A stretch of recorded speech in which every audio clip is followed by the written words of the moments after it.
शोभित ने जल्दी ही शादी करने के इरादे से एमबीए के ऐसे इंस्टीट्यूट में एडमिशन ले लिया जो नौकरी दिलाने का वादा करता हो। शोभित हड़बड़ी में इसलिए था क्योंकि चंचल के घरवाले लड़का तलाश रहे थे। किस्मत और मेहनत रंग ला रही थी। बड़े एमबीए कॉलेज में दाखिला मिलते ही दोनों के मुरझाते मन में पानी की छींटें पड़ गई थी।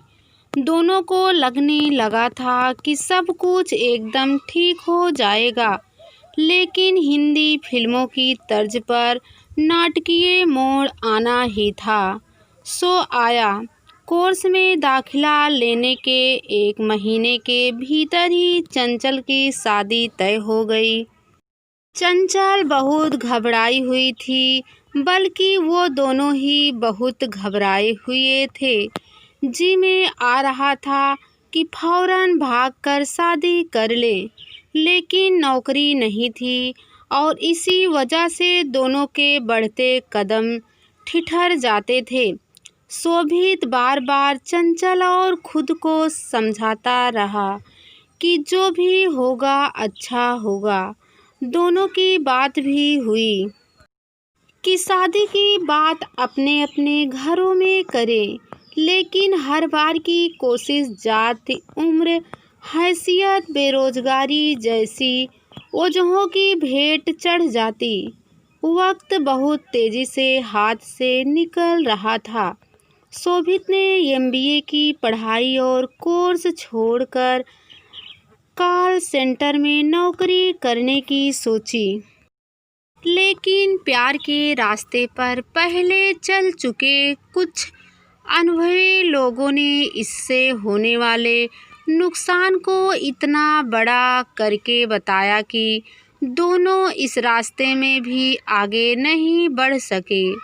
दोनों ने प्यार तो कर लिया था, लेकिन उसके आगे की बातें नहीं सोची थी। यही वजह थी कि प्यार के सफ़र पर निकल जाने के बाद जब बात शादी की आ रही थी, तो कभी चंचल को अपने भाई बहन की शादी का डर सता रहा था, तो कभी शोभित को परिवार की इज्जत और भविष्य की चिंताओं का काला खौफा। समय ऐसे बीत रहा था जैसे वह काले तेज घोड़े पर सवार हो, रुकने का नाम ही नहीं ले रहा था। रुकता भी तो कैसे, उसका काम ही है लगातार चलना। शादी की तारीख आ रही थी और बेबसी, बेचैनी की अजीब सी भावनाओं ने मन में घर बना लिया था। ऐसे हालात में दोस्त सबसे अच्छे और अनोखे विकल्प देते हैं। चंचल और शोभित को भी कई सुझाव मिले। चंचल की शादी का दिन आते आते हर बड़े से छोटे मंदिर तक नंगे पांव जाने और 101 रुपये का प्रसाद चढ़ाने का वादा भगवान से मैं कर चुका था, पर महंगाई के इस दौरान में 101 रुपये से होता क्या है, शायद भगवान को भी यह मंजूर नहीं था। निराश होकर शोभित ने नास्तिका और वास्तविका की ओर कदम बढ़ा दिए। शादी तय होने से लेकर शादी के दिन तक लड़के का फ़ोन नंबर और पता फेसबुक से निकालकर कुछ जुगत भिड़ाने की कोशिश भी की, लेकिन वो भी नाकाम रही थी।